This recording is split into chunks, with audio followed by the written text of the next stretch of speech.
messy it was, but how old it was, and how they hadn't redone anything in the apartment.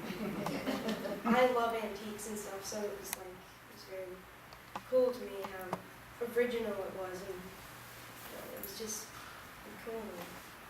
You were so reverent to Yeah. everything that was there, and between John's room, right? Yeah. And Ted's room, and the music and the records and thinking about that, they don't have any children, right? They didn't have that, and so it was quite exciting for both of us to go through it.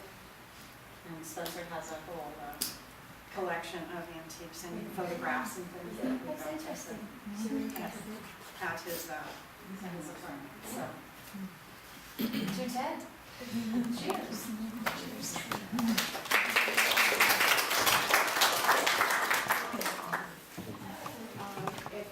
Now I'm going to ask John to read the letter. This came via email from Ted's cousins, who remembered him quite well, even though he didn't live out there for quite some time, and they requested that we read this. There's kind of a wonderful picture of them on a porch in 1924 in Fresno, California, and Ted is this tiny little toddler up on the banister. I can pass this around afterwards. I was trying to see if this picture is circulating on that. I can probably get to it. I'm writing on behalf of Ted's washer cousins from his California roots. Ted was a first cousin to our parents. They share the same grandparents. I am the daughter of Ted's first cousin, Edith Washer, seen above the 1924 photo, holding a little doll when she was about age 8. In later years, after the death of her Uncle Oliver, Ted's father, my mother helped care for her elderly Aunt Mamie, Ted's mother. For 10 years, Mom and Ted kept in close contact. After Ted's mother died, they continued their correspondence. On one of his visits to California to spend time with his mother, Ted was staying with my parents, much to the delight of my father, who loved hearing Ted play our spinet piano. Ted and I were scratching our heads as we tried to sort out our particular relationship in the Washer family tree. We settled on first cousins once removed. More puzzling to us was the relationship of my 2 children to cousin Ted. No matter the rather negative connotation of once removed or twice removed, Ted's life and the lives of his many Washer cousins are indelibly intertwined with shared DNA, family experiences, and ancestral stories. We wish we could be with you today as you celebrate the remarkable life of our cousin, Ted Dalbotten. Ted may have mentioned, or you may have read in Ted's memoir, small figure in a rural landscape, that Ted was an only child. His father, Oliver Iverson Dalbotten, was the son of Norwegian immigrants. Ted's mother, Mamie Ethel Washer, with her soft southern accent and wit, was born and raised on a small Kentucky farm with my maternal grandfather, Gene Washer, and 8 other brothers and sisters. In addition to his many talents and the family values of honoring your mother and father and being kind and supportive of others, Ted inherited his longevity from his parents. Ted's father died in 1972 at age 88. His mother died in 1982 at age 99. Today, in the month of Ted's birth, I believe it would please our great-aunt Mamie, great-uncle Oliver, and our cousin Ted if we shared with you the words Ted spoke in 1982 at the memorial service for his young-at-heart mother, Mamie Washer Dalbotten. Words I find appropriate for Ted's long life. At her memorial service in Fresno, California, Ted told those in attendance, "My mother was born in Kentucky on January the 13th, 1882. When she came into this life, I'm sure the world was a very different place than it is today. In certain respects, life was perhaps a little harder, though certainly far less complex." Ted went on to recall life-changing modern inventions and achievements that came about during his mother's long life. Then he concluded, "So you can see that in the nearly 100 years of her span on Earth, she was witness to man's uncovering of many of the potentialities of the universe. And yet somehow she knew that one by one, as these discoveries were made, they were not central to the essence of living. For each new discovery had the capacity to be used for either good or evil. And it was really man's heart that mattered." It was really man's heart that mattered. California may have been the place where Ted was born, raised, first educated, and embraced by family, but over the years, his California relations clearly understood from the letters he sent to them that New York was his real home. Modesty aside, the title of Ted's memoir, Small Figure in a Rural Landscape, could easily have been Large Talent in an Urban Landscape. Ted's heart was set on living and working in a cosmopolitan, sophisticated city surrounded by kind, loving friends and colleagues who enriched his talents and embraced his passion for music, dance, and theater. In that regard, we Washer cousins are grateful to you for becoming Ted's second family. We sincerely thank you for caring for him in his later years and for sharing Ted's story and celebrating his life today. The summer before Ted's mother's 100th birthday, I asked our great Aunt Mamie how she was planning to celebrate her special event. With a whimsical smile and a twinkle in her eye, Aunt Mamie emphatically declared, "I will dance a jig." As I write this, I envision Ted and his mother kicking up their heels and dancing jigs to the amusement of Uncle Oliver. Or perhaps Cousin Ted is happily accompanying on a piano his dancing parents.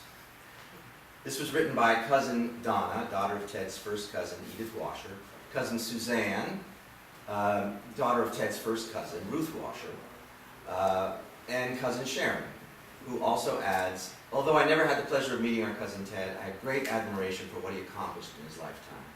As a young man from an agricultural area, one may be forgiven for labeling it in the sticks.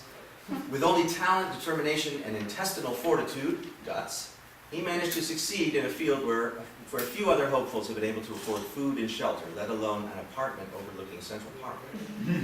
I wish I could be at his memorial to raise a glass of champagne in acknowledgement of an unusual and amazing gentleman. Yay, Ted." And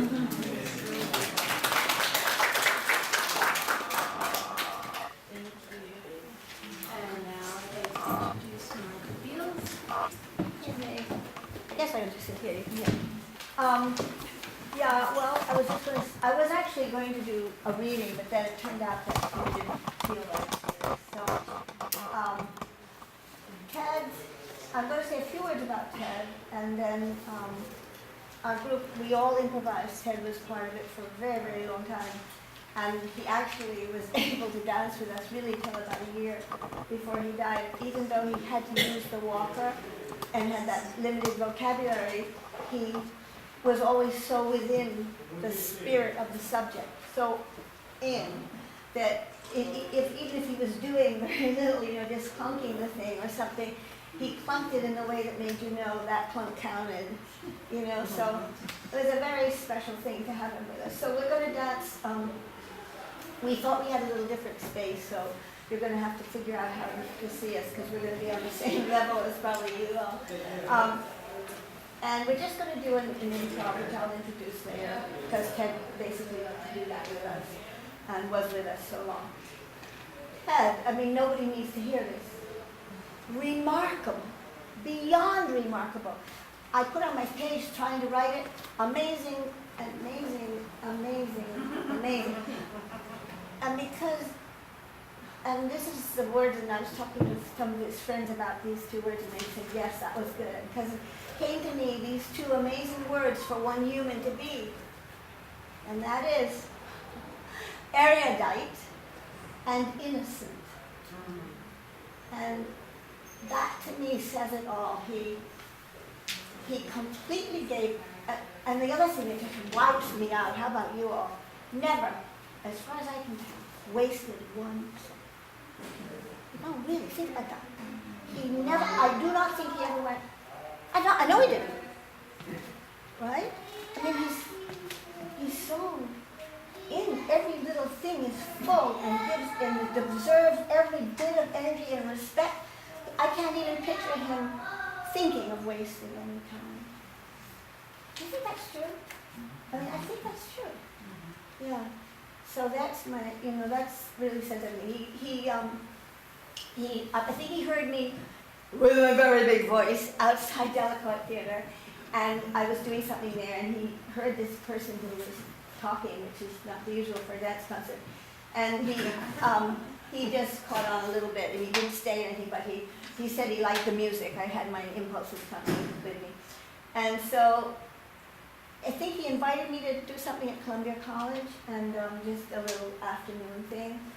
And of course, at that point, I take things kind of windily, windily. And he is so precise. So one of the things toward the end was difficult was I'm always late. Always. And Ted is exactly on time.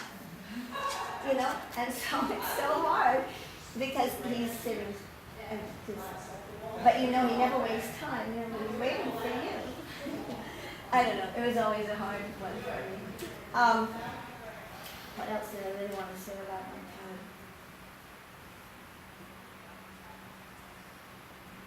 Whatever he loved, he gave beyond love too. And I don't know how he became the person who could do that. And also, he loved each of us. I mean, he found time for everybody in this room. He found a moment to be with them and to be them.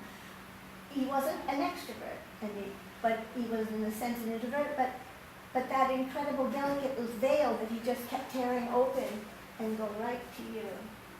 That's why so everything has that actuality. All right, what's our group going to do? It's 7 minutes because I thought we had more space. But it's the music that Ted loved, the foray.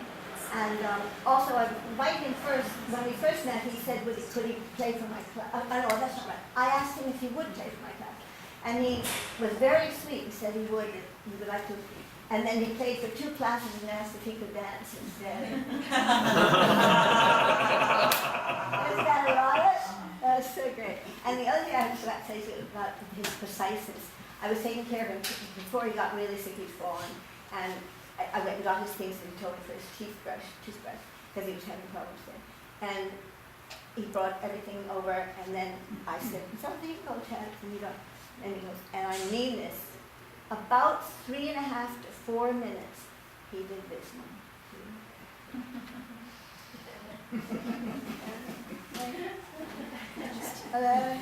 Literally, for 4 minutes. And I said, my God, Ted, if I'd ever done that, I mean, I would have teeth growing out my ears. And he was like, oh, I have to take care of my teeth. Anyhow. Okay, so what this is called replacing the shape. It's a very simple idea, basically. We usually cut it off like we do. Somebody will take a tab and I'll make them the soloist. Somebody else will be in a trio. So we count off each other, whatever we have, 6 or 7, and make ahead of time a series of solos and duets. And then sometimes we play the Brahms, sometimes somebody plays for us. Today we're putting 3 of Ted's beautiful songs that he loved from Foray together, and just dancing through them in this passing the shape feeling. And for each group, each duet or each trio or each solo, I give them which I've been using a lot to do with the senses, because obviously improv is a reaction to something in the immediate moment. So the senses are featured here. The senses are not so good anywhere else, but since I have senses are really great for improv. They're not popular these days. You can do that, shit. Who needs a sense? So we're starting with a solo, and each group has a card, so they'll replace each other. Starting with a solo, that will be replaced by a trio, which will be replaced by a second solo, which will be replaced, or not really replaced, by we're having a person come in and form a duet with that second soloist for a very short time that will invite all of us in, basically, and the improv say goodbye with the foray piece. Who knows?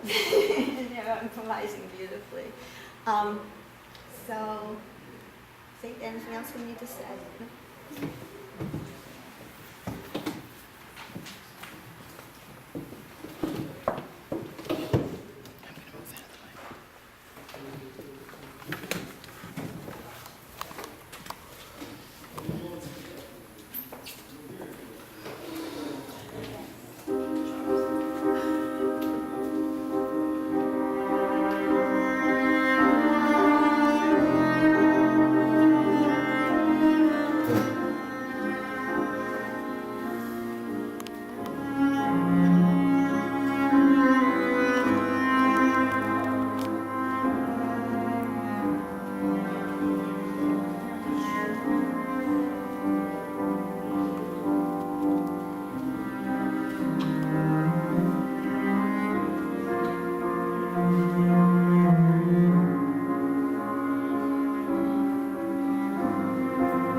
we're going to try to do some open classes in October. So if you can leave some way for us to tell you, and I'm writing a little book about improvisation as an art form and a place for each music itself. And now we're going to show Ted, also just a complete creativity all the time. That's the other thing. And every time he was doing anything was creatively done and done thoroughly. With so much responsibility for the beauty of things. So we did a group thing with a person who did beautiful calligraphy. I don't know if any of you got there, I'm not very good at it, but they came and somebody did paintings as we danced, and it really worked. It was so fun. And yes, you did, good. I'm so glad. Because I really think it was a great idea. And that man is so great. And anyhow, so Ted has loved doing all these different things with us, and with John Lizzie here, and we had a wonderful young male dancer who was just great with Ted. So he wanted to do a solo, and he was probably, I don't know, what was he by that time, 80-something? It was 2010. Yeah. So anyhow, he wanted to do a solo, and he wanted me to direct it, which was kind of hard. But it was not because he's hard, just I feel like he knows what he wants, so it's a hard thing to change it because I may not see where he's going, But we did okay. Anyhow, so we're going to see it, and it's to a very favorite poem of his by Vincent Millay called Childhood is the Kingdom Where Nobody Dies. And that's what Ted called it. He also wrote some music with this poem, inspired by. But this is a solo that he worked on for about 3 or 4 months. He had very strong ideas. He tried many different things. He loved doing it. Couldn't do it enough times. I'd say, I think we've done enough. He'd say, oh, I can do one more. So here we thank God we do have it on tape. And so here it is. And then following that, Sue will tell you a little bit about her work with Ted and play TV. I think it's later. Oh, is it? Okay.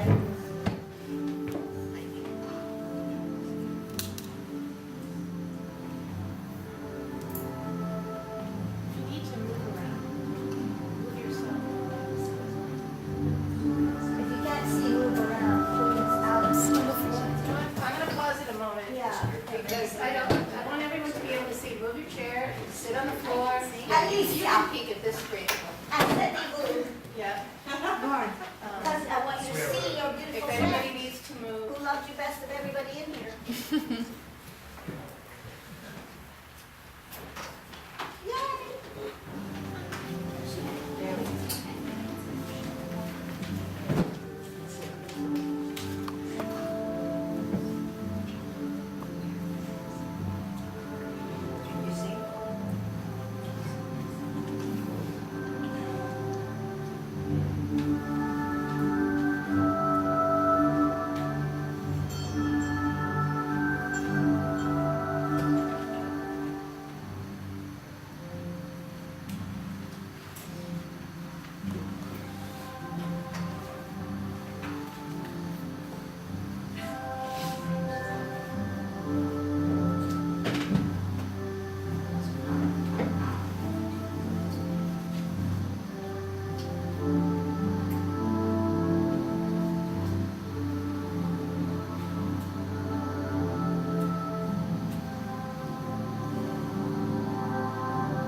Complete body shift on the side.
Childhood is not from birth to a certain age, and at a certain age the child is grown and puts away childish things. Childhood is the kingdom where nobody dies. Nobody that matters, that is. Distant relatives, of course, die, whom one has never seen.